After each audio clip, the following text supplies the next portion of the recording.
Assalamualaikum warahmatullahi wabarakatuh.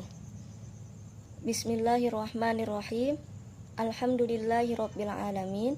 Assalatu wassalamu ala asyrafil anbiya'i wal mursalin sayyidina wa maulana Muhammadin wa ala alihi wa sahbihi ajma'in. Amma ba'du. Baiklah, sebelum kita memasuki pembelajaran kita pada hari ini, kakak akan memberikan pernyataan yang berkaitan dengan materi kita. Seperti yang kita ketahui bahwa malaikat memiliki akal, hewan memiliki hawa nafsu saja, sedangkan manusia memiliki kedua-duanya, yakni akal dan hawa nafsu. Kenapa demikian? Karena malaikat ini kan mempunyai akal, jadi mereka itu lebih mudah beribadah dan bertakwa kepada Allah Subhanahu wa Ta'ala. Jadi mereka itu tidak memiliki yang berkaitan dengan hawa nafsu seperti makan, minum, dan lain-lain. Sedangkan hewan memiliki hawa nafsu, mereka makan, minum, dan lain-lain. Nah, sedangkan manusia ini kan mempunyai kedua-duanya.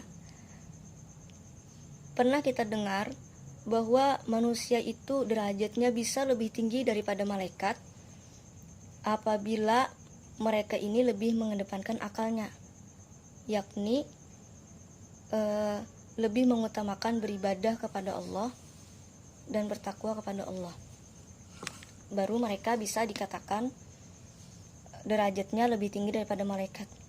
Sedangkan itu kan dibaliknya manusia bisa juga dikatakan derajatnya lebih rendah daripada hewan jika mereka melakukan sesuatu yang lebih rendah daripada hewan, seperti yang akan kita bahas, melakukan dosa besar. Oke, maka dari itu materi yang akan kita bahas yakni menghindari dosa besar. Pada hari ini kita belajar tentang bab 3, yakni menghindari dosa besar. Pada bab ini ada 10 materi, tapi hari ini kita akan mengupas 5 materi saja terlebih dahulu.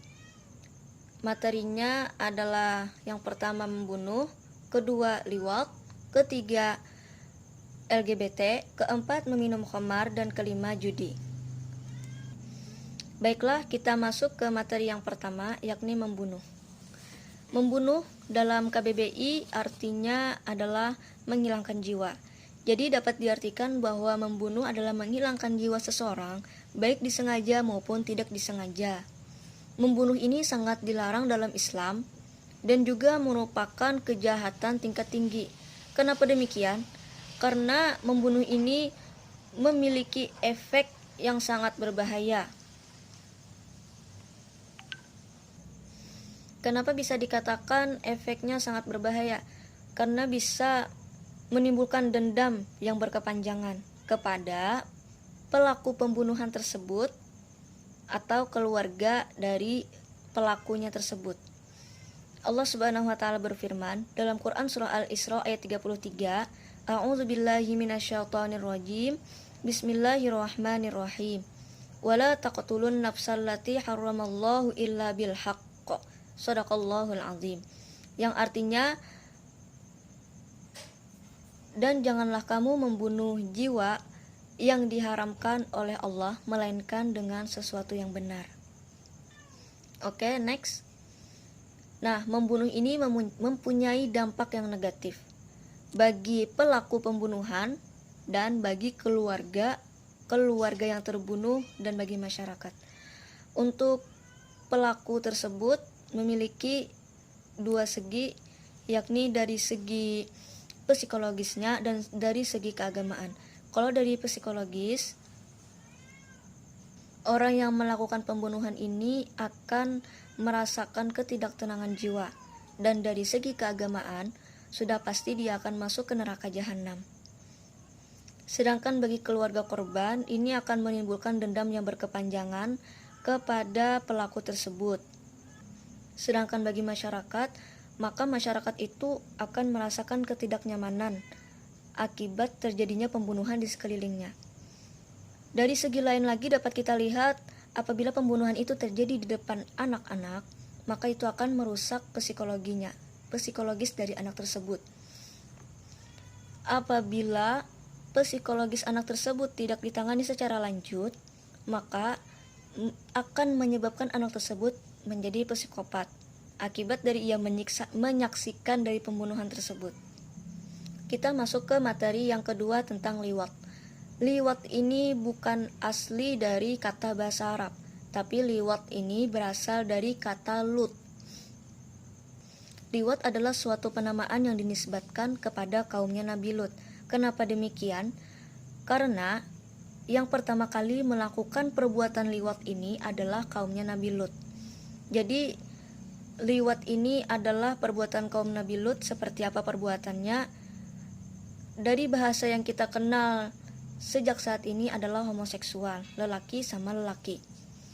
Allah Subhanahu wa taala berfirman dalam Quran surah Al-A'raf ayat 81 yang berbunyi A'udzubillahi minasyaitonirrajim. Bismillahirrahmanirrahim. Innakum lata'tunar rijala syahwatam min dunin nisa bal antum qaumum musrifun. Shadaqallahul azim.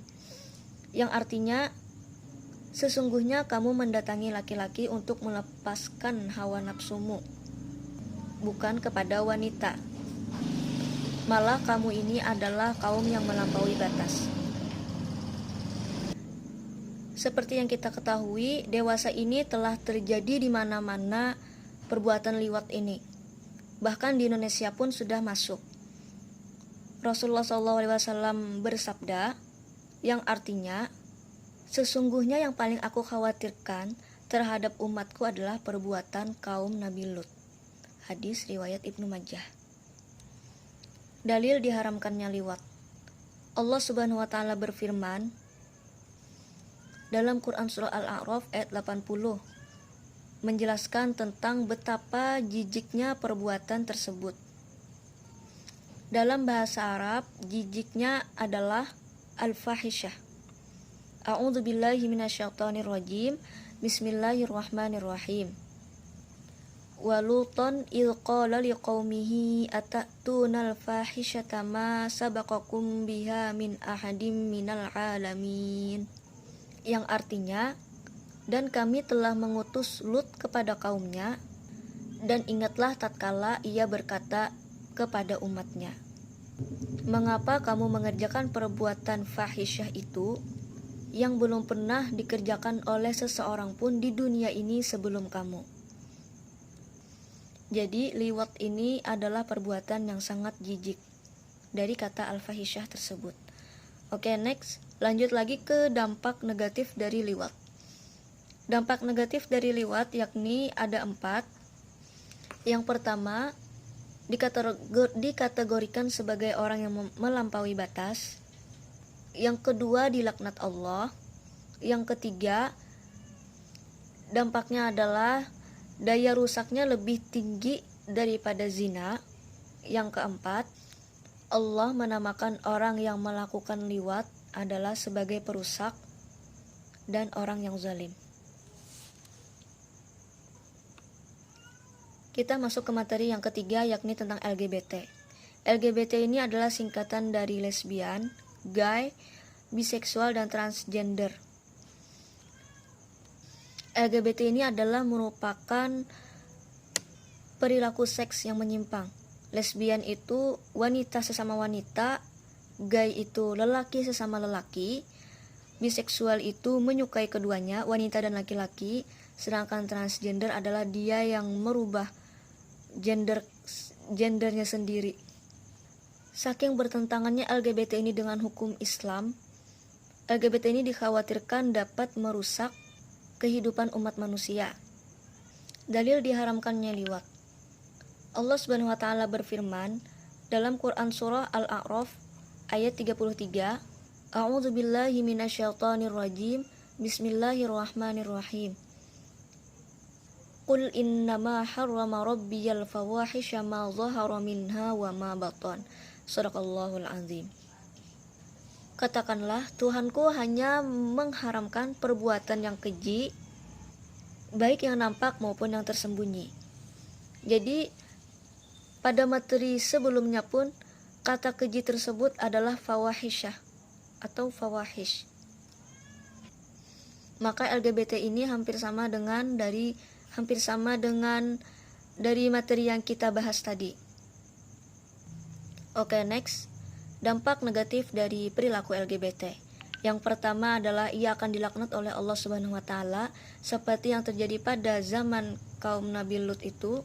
Yang kedua akan menimbulkan beberapa penyakit seperti HIV atau AIDS. Dan yang ketiga ini dapat merusak kehidupan tata sosial. Kita masuk ke materi yang keempat, meminum khamar. Apa sih arti khamar itu? Khamar menurut bahasa artinya adalah menghalangi atau menutupi. Kenapa disebut menghalangi atau menutupi? Karena ia akan menghalangi manusia dari akalnya. Akibat dari khamar tersebut, maka ia akan kehilangan akal. Nabi Muhammad SAW bersabda, yang artinya tiap-tiap yang memabukkan disebut khamar, dan tiap-tiap khamar hukumnya haram. Hadis riwayat Muslim. Merujuk kepada pengertian tersebut, maka dapat diketahui bahwa khamar itu bukan saja dari anggur, tetapi bisa saja dari obat-obatan, lem, cairan yang disuntikkan, dan lain sebagainya.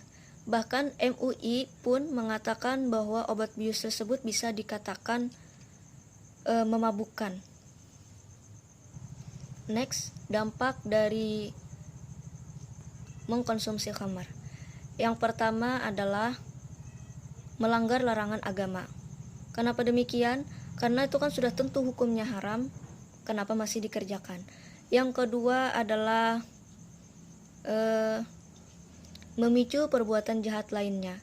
Dengan mabuk itu kan menyebabkan kita lupa ingatan.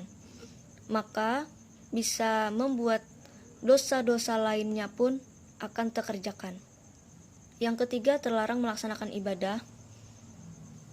Apabila mabuk, maka kita tidak akan khusyuk melakukan ibadah tersebut. Dan yang keempat, menimbulkan gangguan mental organik. Dan yang kelima adalah mendapat sanksi baik di akhirat maupun di dunia. Next, menghindari perilaku meminum khamar. Caranya adalah yang pertama, meningkatkan ketaatan dengan ibadah dan amal saleh. Yang kedua, meyakini bahwa apabila melakukan hal tersebut adalah perbuatan keji dan diancam masuk neraka. Yang ketiga, menyadari dengan sepenuh hati bahwa perbuatan tersebut tidak ada gunanya, bahkan bisa merusak masa depan. Yang keempat, meningkatkan kualitas akhlak. Kelima, meningkatkan wawasan keilmuan dan kreativitas diri. Yang keenam, menghindar diri dari pergaulan yang tidak baik atau lingkungan yang tidak baik bagi diri kita sendiri. Next, hikmah dari larangan perilaku meminum khamar. Hikmahnya adalah masyarakat terhindar dari kejahatan orang yang melakukan perilaku tersebut. Selanjutnya ada lagi hikmahnya, menjaga kesehatan jasmani dan rohani. Yang ketiga, masyarakat terhindar dari sikap kebencian dan permusuhan. Dan yang keempat, menjaga hati agar selalu taqarrub kepada Allah dan melaksanakan sholat sehingga dapat memperoleh cahaya dari hikmat. Oke, next kita masuk ke materi yang terakhir, yakni tentang judi. Judi adalah segala bentuk permainan atau pertaruhan yang menggunakan uang atau benda berharga lainnya, sehingga yang menang akan mendapatkan uang atau benda berharga tersebut. Dalam Quran Surah Al-Ma'idah ayat 90, Allah pun sangat melarang perbuatan tersebut. Perbuatan tersebut diharamkan oleh Allah karena itu merupakan perbuatan yang keji. Next, Unsur judi ada 3, yakni permainan, untung-untungan, dan ada taruhan. Dampak negatif dari judi adalah perbuatan rijis, yakni artinya adalah kotoran manusia. Yang kedua adalah perbuatan setan. Yang ketiga adalah merusak ukhuwah atau tali persaudaraan, karena apabila yang kalah maka bisa menyebabkan permusuhan. Dan yang keempat adalah menghilangkan semangat untuk bekerja. Kelima, menghilangkan atau tidak. Dan kelima adalah melupakan zikrullah serta melupakan sholat akibat dari ketidaktenangan jiwa tersebut. Adapun cara menghindari perilaku judi, yang pertama adalah para tokoh masyarakat dan tokoh agama serta pemerintah bekerja sama untuk memberantas perilaku tersebut. Yang kedua adalah setiap individu berusaha untuk menghindari perbuatan tersebut. Ketiga, setiap pelaku judi harus menyadari bahwa perbuatannya itu melanggar agama dan melanggar negara. Dan keempat, berusaha mencari rezeki yang halal dan qanaah. Kelima, senantiasa berjuang untuk menunaikan kewajiban secara istiqomah. Oke, next. Selanjutnya hikmah dari larangan perilaku judi. Yang pertama, hikmahnya adalah melindungi kehidupan sosial dari akibat buruk yang ditimbulkan oleh perjudian. Yang kedua, etos kerja akan meningkat. Yang ketiga, rezeki yang halal akan mendatangkan keberkahan.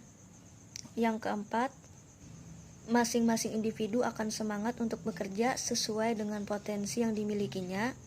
Dan yang kelima, memupuk perasaan malu dan kasih sayang sesama manusia serta terciptanya kedamaian, kebahagiaan antara individu dan masyarakat. Oke, itu saja dulu yang dapat kakak sampaikan.